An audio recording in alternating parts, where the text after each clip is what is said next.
Welcome in to our favorite day of training camp, which is barbecue day. We got Zard out here feeding 200 players, coaching staff, and the media, of course. So we're about to head and get something to eat. But first we want to, what's up? And we count, the two of us count as 6 people because we both love barbecue. I love that rule. But Neal, it's also the first, we've made it through the first week of full team workouts here at training camp, day 3 of full pads, and the longest practice we've had yet, about a little short of 2.5 hours. Chunk of that was due to the team having to head up the hill to go indoors, and then weather clearing, heading back out. But Neal, maybe a top takeaway or two from today's workouts. One, this is seamless.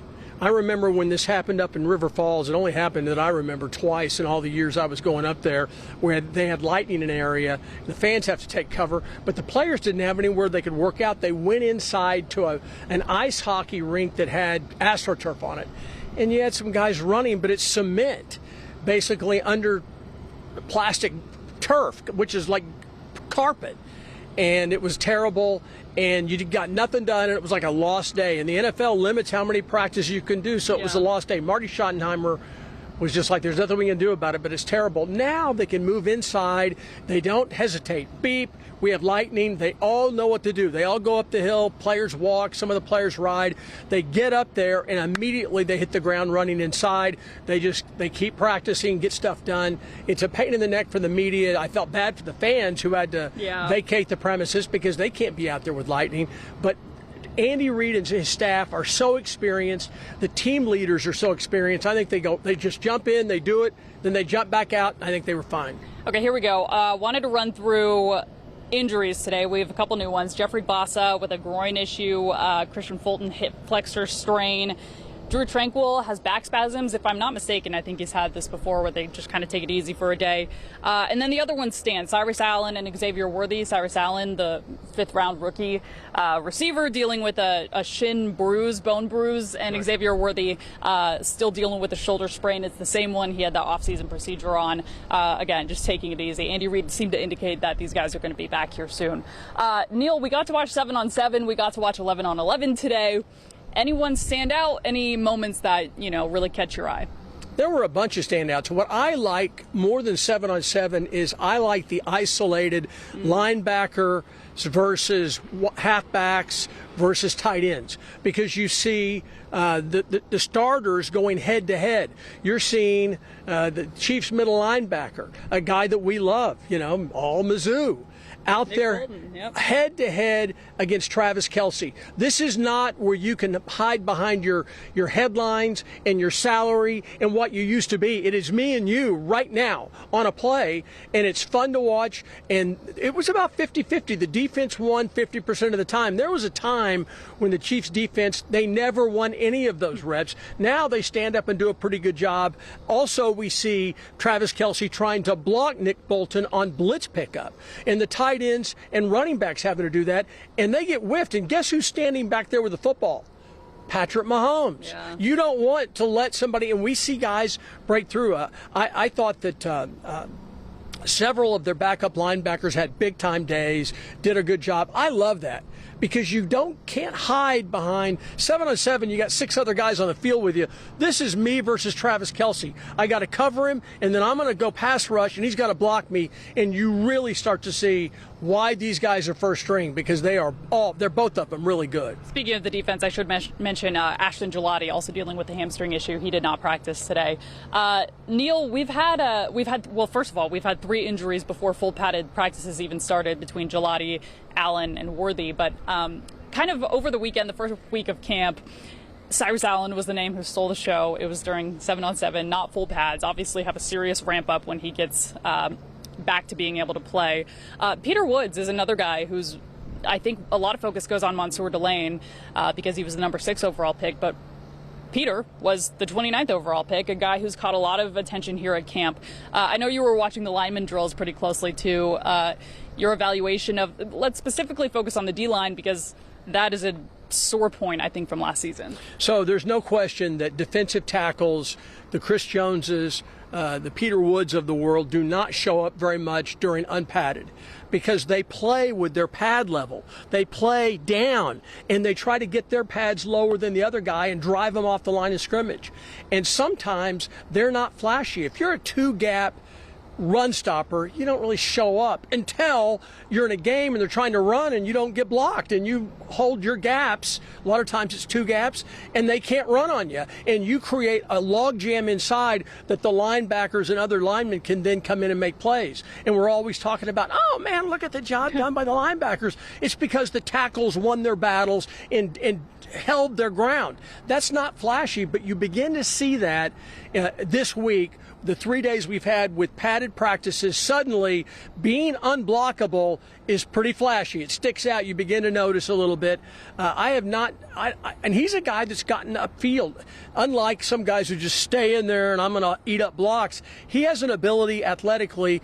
I'm not going to put him in the same class as Chris Jones, but he has that same ability to get through gaps and create opportunities by getting into the defensive backfield. I think the defensive line, they've brought in 3 defensive linemen, a proven interior lineman that came from New England who was a guy who was very disruptive. They bring in Peter Woods, the first-round draft pick from Clemson, and the second guy to be drafted in the draft.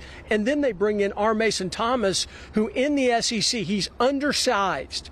So it worries me that he's going to end up being another Felix Nduke Ozama. But the thing is, he did it against slightly better competition, and he's shown the ability to be maybe technically a little more sound.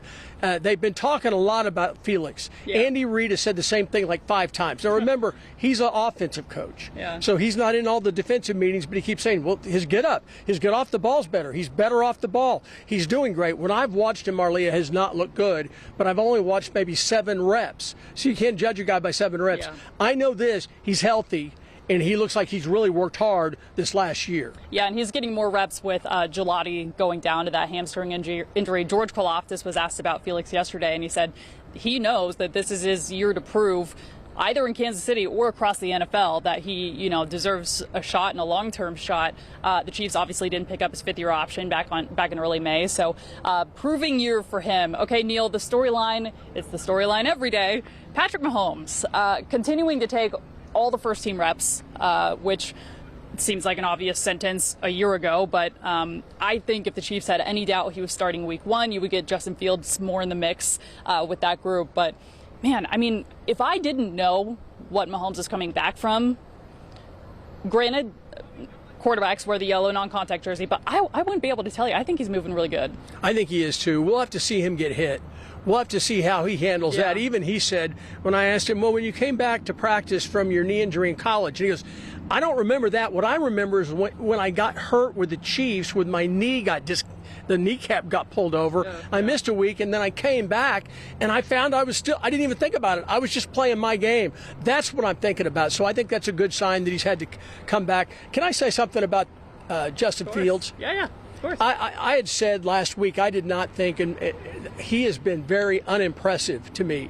The ball comes out late. He's holding the ball. That could be a process of the fact. How many offenses has he been in? He was in the Bears offense, I think under 2 different offensive coordinators. He was with the Pittsburgh Steelers under their offense, and then he went to the Jets. That's 4 offenses in like 4 years, and now he's learning a 5th.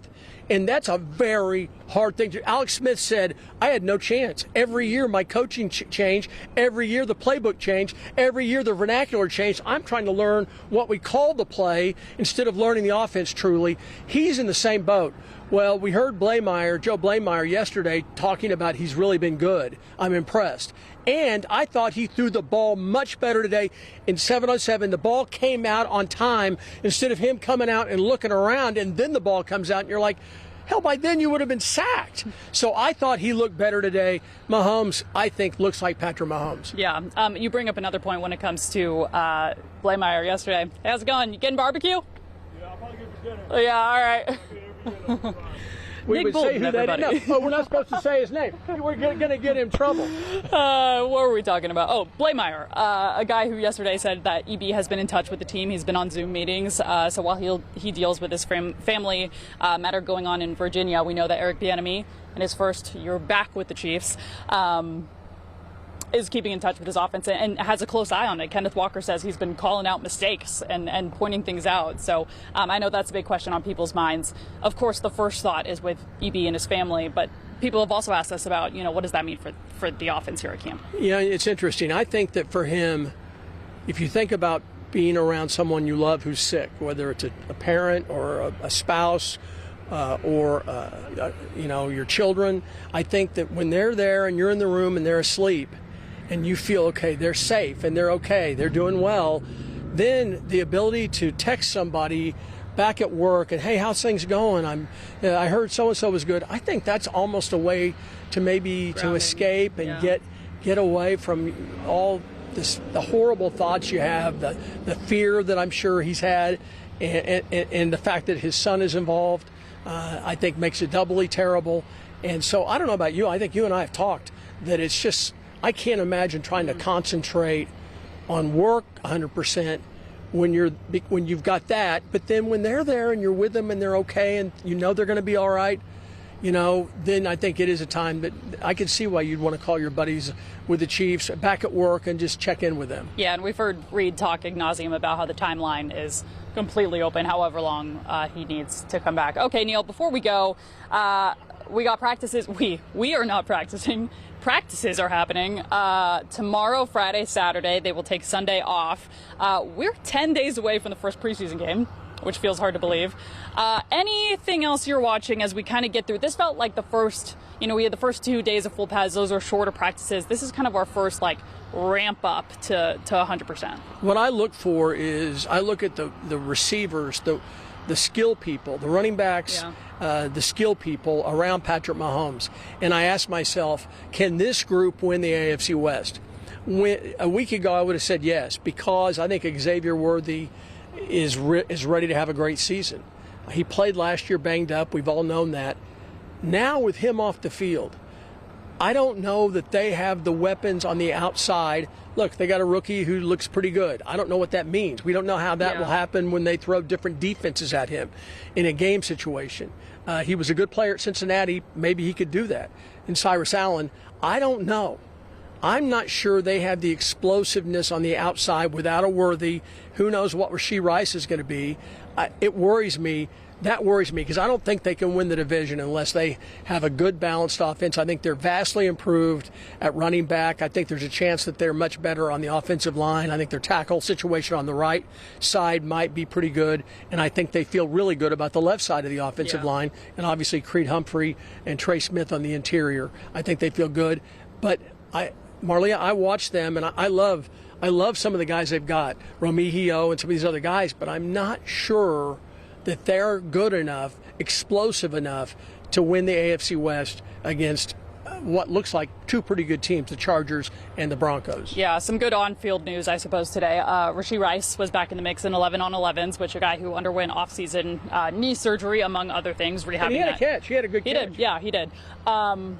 Did you do what I asked you to do? Did you? I asked you to call in on Denver talk shows and make fun of them. I did this. Did you? I thought you were joking. No, they did ask me to be on. And so I was on, and then at the end of it, I said that I called out to everybody, and did anybody call? And they go, well, I don't know if it was with your people, but yeah, people were calling in going, I hear Mahomes is back on the field. It's like the werewolf. They're not there, but you're hearing the werewolf is not dead. He's there, and he looks good, and he's going to come and eat us. Last point I'll add, I think, speaking of, I guess, protecting Mahomes, Josh Simmons has seemed to bulk up, I think, from last year. He was asked today to give his weight. He said it fluctuates, but it's where it needs to be. He looks like a linebacker. Yeah. He looks like a linebacker. I thought last year he looked like a tight end, but I mean, when he was playing, when he was healthy, he dealt with personal issues for a couple weeks, then he had that wrist injury. Seeing a full year of Josh Simmons will, I think, be a treat, especially in a year where you really want to keep Patrick Mahomes on his feet. I was talking to a former NFL tackle who happened to be adjusting my back 2 weeks ago, and I said, Simmons is just too light. And he goes, what do you mean? And I go, he's like at 278 or something. He goes, look, if he has perfect technique and he plays like we think he can play, because this guy played 3 or 4 years in the NFL, this guy that was talking to me. If he does that, he'll play with leverage. It doesn't matter. Size is way overrated. Athleticism, hand placement, and just a desire to win, a lot of times that'll get you through. So maybe I'm wrong. We heard from Simmons today. We heard from Andy Reid. We heard from Harrison Butker. All of those press conferences are streaming right now on KCTV 5+. Push you to those. But that'll do it for us here on KC Sports Tonight. We will see you back here, same time, same place tomorrow. Barbecue. Barbecue.